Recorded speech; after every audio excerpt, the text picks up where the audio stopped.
Yan, guys. Kinuhanan ko ng Dutch Mill kasi gustong bumaba. Eh ngayon, pag bumaba siya, nahihirapan akong maghabol-habol kung saan-saan nakakarating. Eh, binibilahan ko ng pangbaon ang nanay niya kasi pati tita Tabs niya kasi may duty. Kaya inahanuhan ko ng baon. Binibilang ko ng baon dito sa SM. Ayan. Ayan guys. Ano ba? Ito yung kulang natin. Magkasarap.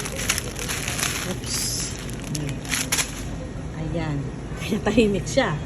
Kasi, kung hindi ko siya bigyan ng mabubuting-ting niya, sigaw ng sigaw.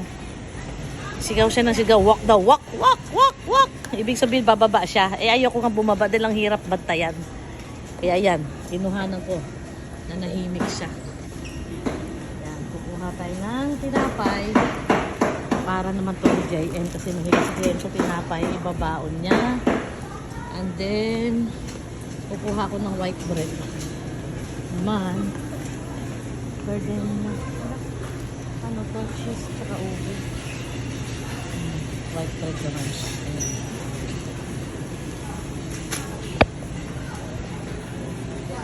Ayan, tama na yan. Tapos, kukuha ako ng gatas ni...